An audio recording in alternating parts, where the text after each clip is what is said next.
감사합니다. 오늘 주시는 말씀 시편 65편 말씀입니다. 우리 함께 시편 65편 1절부터 마지막 절 13절까지 한 절씩 교독하고 마지막은 함께 읽겠습니다. 시편 65편 1절부터 13절까지 말씀 우리 한 절씩 교독합니다. 하나님이여, 찬송이 시온에서 주를 기다리오며 사람이 서원을 주께 이행하리이다. 기도를 들으시는 주여, 모든 육체가 주께 나아오리이다. 죄악이 나를 이겨싸우니 우리의 허물을 주께서 사하시리이다. 주께서 택하시고 가까이 오게 하사 주의 뜰에 살게 하신 사람은 복이 있나이다. 우리가 주의 집 곧 주의 성전의 아름다움으로 만족하리이다. 우리 구원의 하나님이여, 땅의 모든 끝과 먼 바다에 있는 자가 의지할 주께서 의를 따라 엄위하신 일로 우리에게 응답하시리이다. 주는 주의 힘으로 산을 세우시며 권능으로 띠를 띠시며 바다의 설렘과 물결의 흔들림과 만민의 소요까지 진정하시나이다. 땅끝에 사는 자가 주의 징조를 두려워하나이다. 주께서 아침 되는 것과 저녁 되는 것을 즐거워하게 하시며 땅을 돌보사 물을 대어 심히 윤택하게 하시며 하나님의 강에 물이 가득하게 하시고 이같이 땅을 예비하신 후에 그들에게 곡식을 주시나이다. 주께서 밭고랑에 물을 넉넉히 대사 그 이랑을 평평하게 하시며 또 단비로 부드럽게 하시고 그 싹에 복을 주시나이다. 주의 은택으로 한 해를 관시우시니 주의 길에는 기름방울이 떨어지며 들의 초장에도 떨어지니 작은 산들이 기쁨으로 띠를 띠었나이다. 함께 읽습니다. 초장은 양떼로 옷 입었고 골짜기는 곡식으로 덮였음에 그들이 다 즐거이 외치고 또 노래하나이다. 아멘. 여러분, 하나님을 언제 찬양하십니까?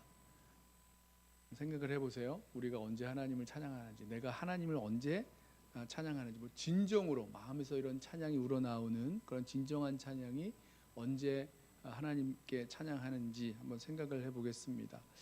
우리는 대부분 뭔가 좋은 일이 있으면 하나님을 찬양할 수 있고 좋은 일이 없으면 찬양을 하지 않는 것 같습니다. 예를 들면 뭐 사업이 잘 돼서 생각지 못한 돈까지 많이 이렇게 벌어들이면 참 하나님께 감사하고 하나님 찬양할 수 있고, 자녀들이 건강하게 잘 자라주고 또 기대했던 좋은 결과들을 얻으면 하나님을 찬양할 수 있고, 오랫동안 풀리지 않은 그런 문제들이 해결이 되면 하나님을 찬양할 수 있다, 이렇게 생각을 합니다. 맞죠? 그렇게 좋은 일이 생기고 정말 생각지도 못한 뜻밖의 은혜까지 입었는데 그때도 하나님을 찬양하지 않는다면, 그때도 하나님을 찬양하지 못한다면 이건 영적으로 너무나 무감각해져 있고 너무너무 무감각해져서 거의 뭐 죽은 것이나 다름없는 그런 상황이겠죠. 그런데요, 우리가 그렇게 좋은 일이 있어야만 하나님을 찬양할 수 있는 겁니까? 여러분, 우리에게는 하나님을 찬양할 이유가 늘 있다는 사실을 알고 계십니까? 오늘 본문 시편 65편을 보면 하나님을 찬양하는 찬양시인데요, 여기 보면 자신에게 무슨 좋은 일이 있기 때문에 하나님을 찬양한다기보다 하나님이 어떤 분이신지에 따라서, 그러니까 하나님을 찬양하는 이유가 하나님이 어떤 분이신가에 달려 있다라는 것입니다. 하나님이 누구신지, 하나님이 어떤 분이신지 알면 알수록, 또 그것을 묵상하면 묵상할수록 하나님을 찬양하게 되는 거죠.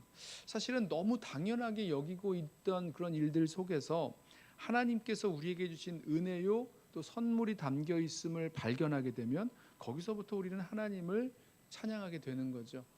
하나님이 어떤 분이신지, 또 무엇을 행하고 계신지, 지금 우리를 위하여 무엇을 행하고 계시는지 알게 되면 또 그것을 생각할수록 하나님을 찬양하게 됩니다. 그러니까 좋은 일이 있어서만이 아니라 하나님이 어떤 분이신지, 무엇을 행하시는지 우리가 볼 수 있는 그 눈이 열리게 되면, 또 그 일을 묵상하게 될 때마다 하나님을 찬양하는 그 찬양이 우리 가운데 살아나고 진정으로 주님을 찬양하게 되는 거죠.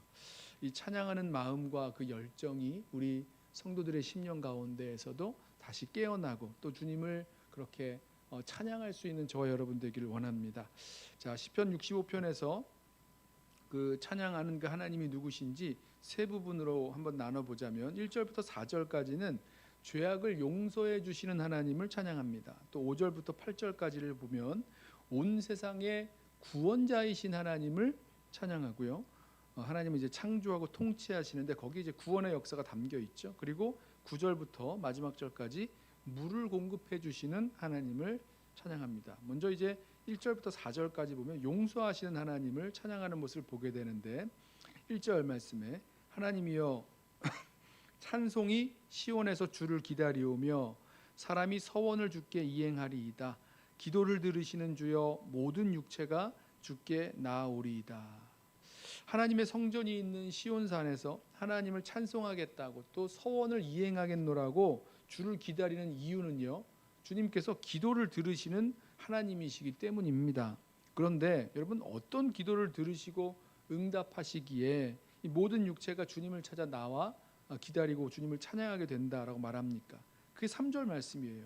죄악이 나를 이겼사오니 우리의 허물을 주께서 사하시리이다. 여러분, 갑자기 좀 뜬금없는 그런 말씀이 나오는 것 같게 느껴질 수 있는데요, 여기서 죄악이 나를 이겼사오니라는 말은요, 죄와의 싸움에서 자신이 졌음을 의미합니다. 그러니까 죄악이 나를 이긴 거죠. 죄와의 싸움에서 졌어요. 그리고 자신이 죄에 대해서 철저하게 무능력함을 지금 고백하는 사람입니다. 죄에 져서 죄의 종노릇하고 이리저리 죄가 이끄는 대로 달리는 자신의 그 모습을 자각한 거죠. 발견한 거죠. 그리고 이 사람이 하나님께 나와 용서를 구하면 뭐라고 말씀하십니까? 우리의 허물을 주께서 사하시리이다. 우리의 허물을 주께서 사하시리이다. 자, 하나님은 우리의 죄를 사하여 주시는, 용서해 주시는 분이시라는 거예요. 사하다, 뭐 덮는다, 뭐 속량한다, 깨끗하게 하다, 이런 의미를 가지고 있는 말입니다. 갑자기 뭐 로마서 말씀이랑 좀 이렇게 연관되는 같은 말씀을 듣는 것 같지 않으세요? 허물의 사함을 받고, 로마서 4장에서 허물의 사함을 받고, 불법이 사함을 받고 죄가 가리어짐을 받는 사람은 복이 있고 주께서 그 죄를 인정하지 아니하실 사람은 복이 있도다 했던 그 말씀 말입니다. 복음에 대해서 말씀할 때 그 아브라함과 또 다윗의 그 예를 들어서 이 말씀을 인용하죠. 그러니까 하나님은요, 죄를 자백하고 회개하는 자를 용서하시는 하나님이시라는 거예요. 회개의 기도를 들으시고 응답하시는 하나님이시라는 겁니다. 자, 그 하나님이 시온에 계시니 거기서 하나님을 찬양하겠노라고 고백하는 거죠. 물론 이 하나님을 찬양하는 그 이유들이 쭉 나오는데 이 모든 것이 다 담겨 있어서 시온에서 하나님 시온에서 찬양이 기다리고 있다, 이렇게 고백한 것입니다만, 첫 번째 이유가 바로 하나님이 용서하시는 하나님이시라는 겁니다. 여러분, 저와 여러분은 정말 우리가 우리 죄를 하나님 앞에 자백하면 또 회개하면 하나님께서 용서해 주시는 것을 정말로 믿으십니까? 예, 믿으시죠? 우리 요한일서 1장 9절 말씀에 만일 우리가 우리 죄를 자백하면 그는 미쁘시고 의로우사 우리 죄를 사하시고 모든 불의에서 우리를 깨끗하게 하실 것이다, 약속의 말씀이 있죠. 이 약속의 말씀을 믿으시면 우리는요, 오늘 이 시편 65편의 말씀처럼 죄가 나를 이겼을 때에도, 그 상황이 이런 거예요. 죄가 나를 이겼을 때에도 다시 하나님께 나아가 회개할 수 있고 그 용서하시는 하나님이 계시기 때문에 그 하나님을 찬양할 수 있다라는 것입니다. 여러분, 만약에 우리 하나님이 이렇게 용서하시는 하나님이 아니시라면 어떻게 됐을까요? 물론 이제 이거는 뭐 말이 안 되는 그런 가정입니다만은, 하나님이 용서하시는 하나님이 아니시라면 어떨까요? 여러분, 이 용서하시는 하나님이 계시기 때문에 우리 모든 죄인들, 죄와 허물로 무너질 가능성을 모두 다 품고 사는 우리들이 살아갈 수 있는 거지, 아니라면 무슨 희망이 있겠습니까? 무서워서 어떻게 삽니까? 죄에 넘어지기만 하면 용서받을 수가 없어요. 죄에 넘어지면, 한 번 넘어지면 끝이라고 생각을 해보세요. 용서받을 길이 없습니다. 정죄와 심판과 저주밖에 남아있지 않는다면 그럼 무서워서 어떻게 삽니까? 어떻게 살아갈 수가 있겠습니까? 자, 용서하시는 하나님이 계시기에 때로 죄악이 나를 이길 때라도 다시 회개할 수 있고 다시 하나님을 찬양할 수 있다는 거죠. 하나님은요, 이 회개하는 자를요, 용서하는 것 정도가 아니라 이어지는 말씀 보면 이렇게 말씀하세요. 4절, 주께서 택하시고 가까이 오게 하사 주의 뜰에 살게 하신 사람은 복이 있나이다. 우리가 주의 집 곧 주의 성전의 아름다움으로 만족하리이다. 자, 용서받은 사람은 이제 주님이 계신 곳, 뭐 주의 뜰, 주의 집, 그리고 성전이라고 얘기하죠. 주의 성전에 들어와서 함께 살 수 있게 하십니다. 그러니까 주님과 함께 거하는 자리까지 나아가게 되는 거죠. 이 사람들이야말로 복 있는 사람, 지극히 행복한 사람이다, 이렇게 고백하고 있습니다. 우리의 허물을 주께서 사하시리이다. 여러분, 허물의 사함을 받고 주의 집에 거하게 되는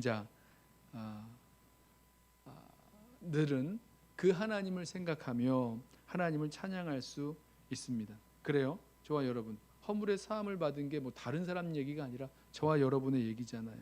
허물의 사함을 받은 우리는 이 용서하시는 하나님 때문에 그 하나님을 진정으로 찬양하며 나아갈 수 있다는 것입니다. 여러분, 다른 것 때문이 아니라 오늘 이 말씀의 그 메시지의 그 적용 포인트가 우리가 하나님을 찬양하지 못하게 되도록 우리를 마음에 이렇게 누르고 어렵게 만드는 것들이 있어요. 무거운 그런 환경들, 어려운 여건들, 또 관계들, 이런 것들 때문에 하나님 찬양하지 못하고 그런 것에 이렇게 짓눌릴 때가 있는데, 우리 그 짓눌림에서 좀 벗어났으면 좋겠습니다. 왜죠? 용서하신 하나님 우리 바라볼 때에 그 하나님이 계시기에 그 하나님을 찬양하며 나아갈 수 있는 저와 여러분 되기를 소원합니다. 자, 두 번째는요, 구원의 하나님을 찬양하는데요. 5절 보실까요? 우리 구원의 하나님이시여 땅의 모든 끝과 먼 바다에 있는 자가 의지할 주께서 의를 따라 어미하신 일로 우리에게 응답하시리이다.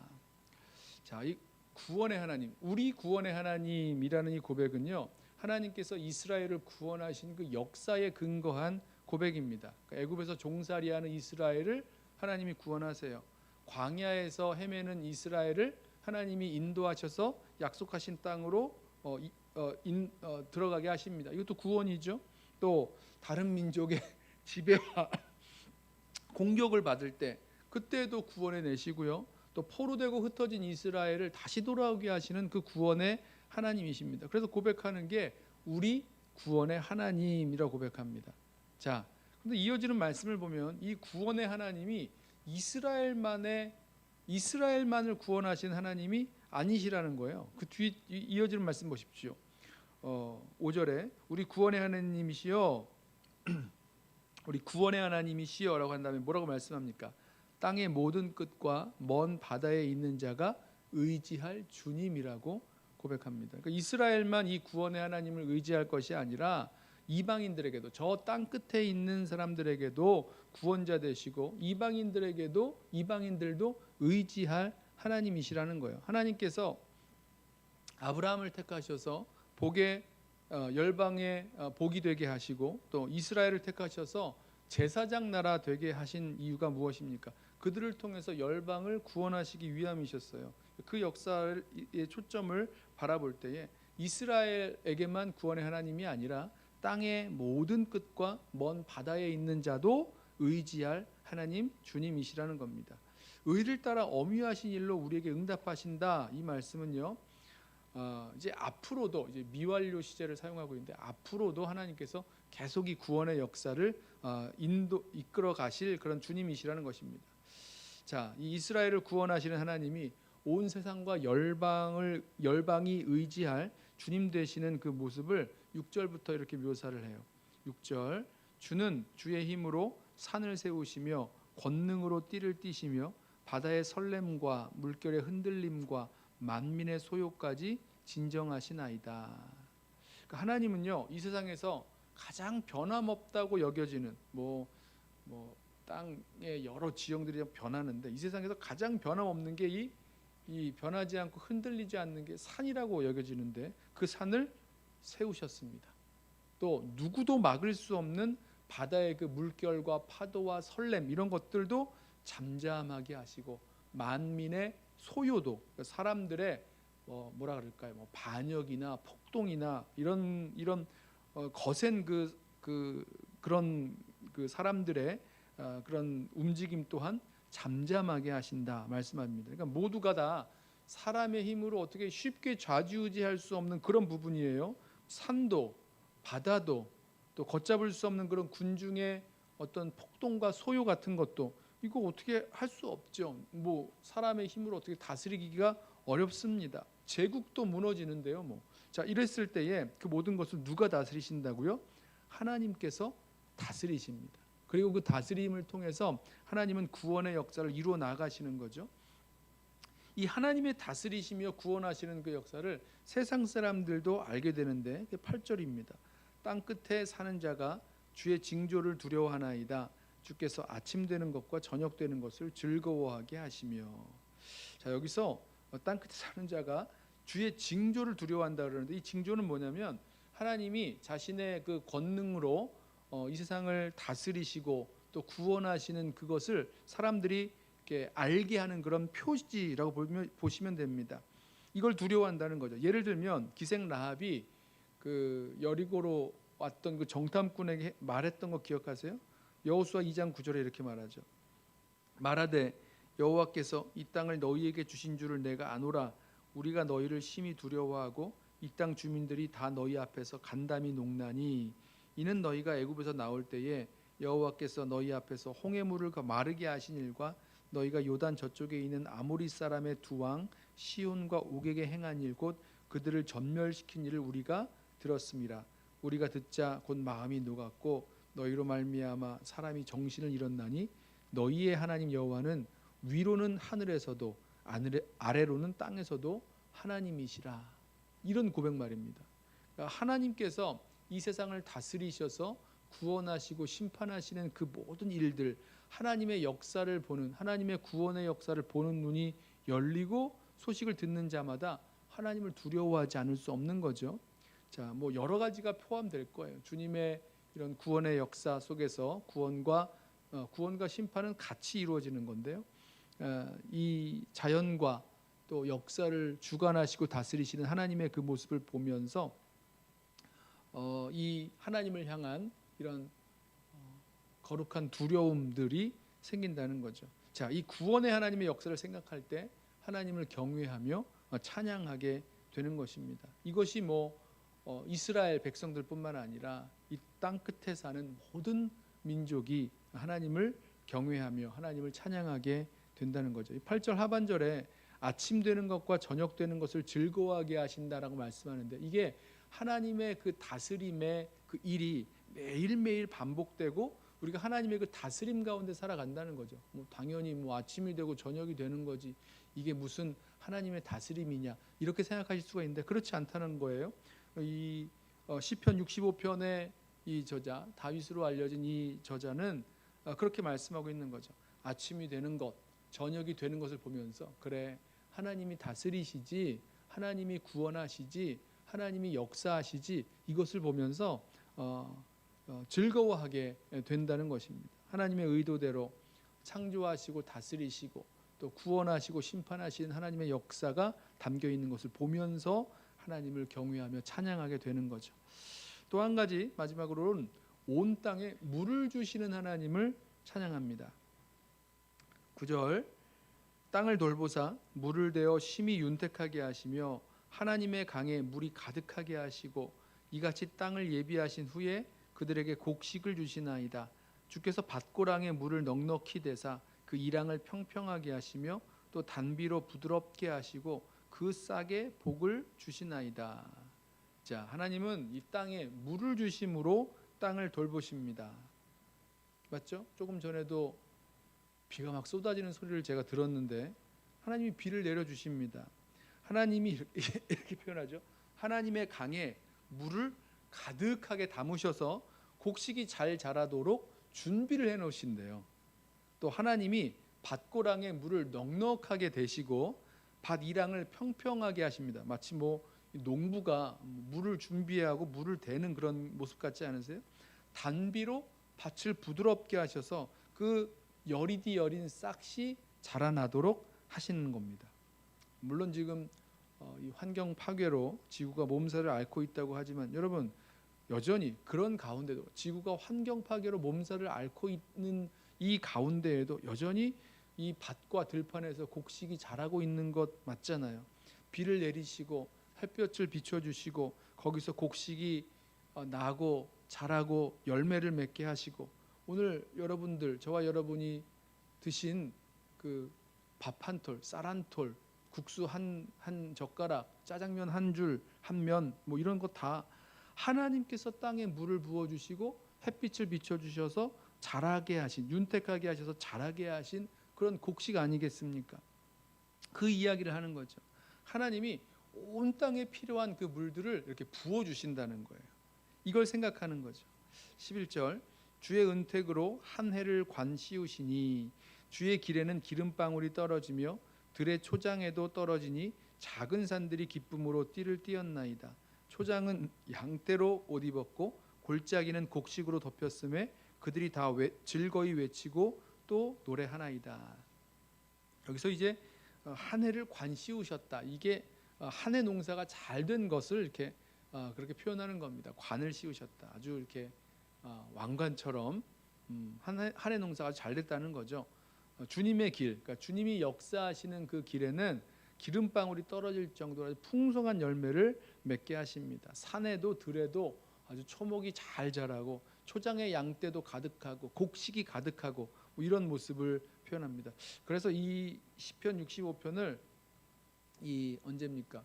초막절에 그 장막절에 추수를 다 마친 후에 불렀던 찬양이라고 이제 학자들이 설명하기도 하는데요. 아무튼 이런 모습을 보면서 여기 초목이 잘 자라고 초장에 양떼도 가득하고 골짜기에 곡식도 가득하고 그래서 기쁨으로 띠를 띠고 다 즐거이 외치고 노래한다라고 말씀하고 있는 겁니다. 근데 잘 생각해 보세요.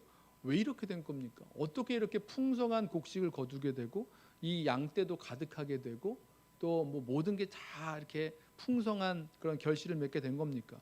하나님께서 은혜의 그 비를 내려주셨기 때문이라는 거죠. 농부가 열심히 수고했죠. 그래서 수고했기 때문에 그 결실을 거둘 수 있었겠지만 햇빛과 비를 주시고 자라게 하신 하나님이 계셨기 때문에 그 수고의 열매를 거둘 수 있었다라는 겁니다.